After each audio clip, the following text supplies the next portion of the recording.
Here it is. Further to the previous video, we can see that the signal was generated here and it has been sent over here. It's using only volume 1. Why is that? Let's have a look at it. So what I've done is that I've set up to this option where I'm telling the EA to take stop loss and target point from the signal, which is the monster scalper, but use the risk from the EA. So that could be 1 here. And then if I say lots over here, then it's going to be 1 lot. If I change that to dollar amount, it's going to be a dollar amount. If I say balance, percentage of balance, then what it's going to do is that it's going to calculate the 1% based on the stop loss and target point that it's sent over here.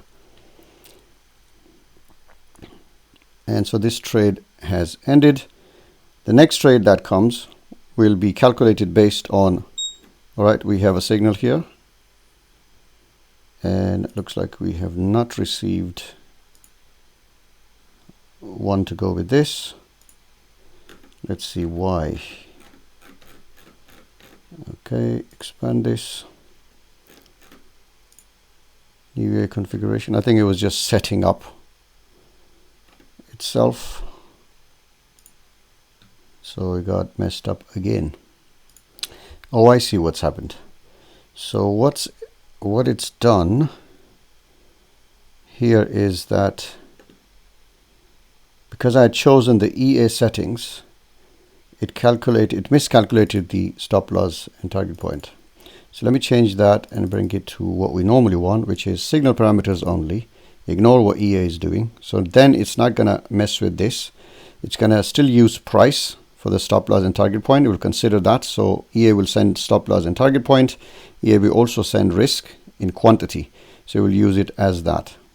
So if I change that now, and then whatever is this quantity here, current lot size 2.22, it's based on this candle. On this candle it would have been a little bit different. So whatever is here is what it will do. Let's see if we get another signal now. Over here we have 4 seconds left. It would be nice to get a signal, but we didn't get, oh, we did get a signal. Something must be wrong because there's a signal here. As you can see, this is important. So we have the account, we have the sell stop order, not the sell normal. It then sends the symbol name, and then it goes price equal to this, which should be 1538. So it looks pretty accurate here. Stop loss 19543. So that's around 5 pips stop loss.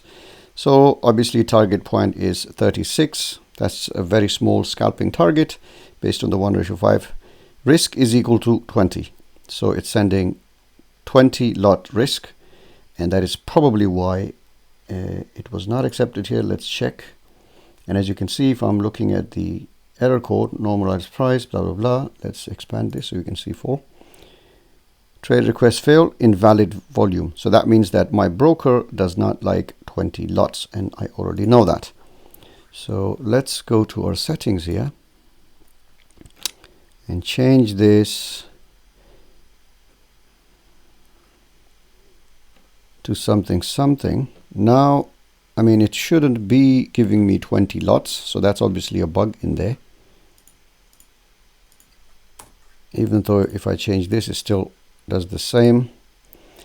Now you see the current lot size over here is 0.95, but it was sending 20. So that was not good. Maybe because I did not update these settings. So let's save that now and see if that works. Okie dokie. As soon as I paused it, we have a signal. So this is good now. We have a signal here, and we have received an order straight away. It's buy stop, which is this. Let's go to trading. As you can see here, the buy stop is at 19545.8, which is taken, oh, that's the stop loss. Price level is 19551 19551.8, 19551.8, stop loss obviously that, target point is 19553.8.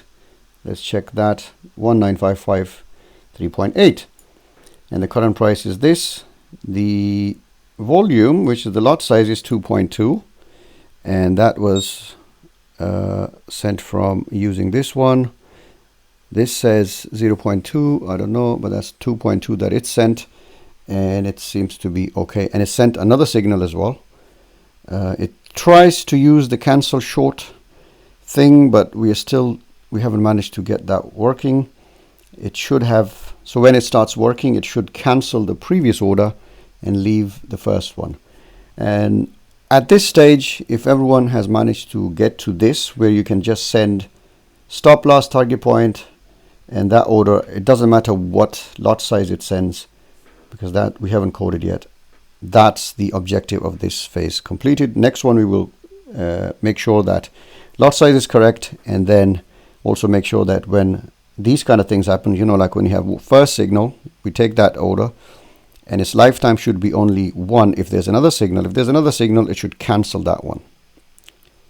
And in this case, like, you know, when orders go like this, we're going to leave it because the algorithm leaves these trades on. It will still take them unless there's a sell order. So I hope this helps.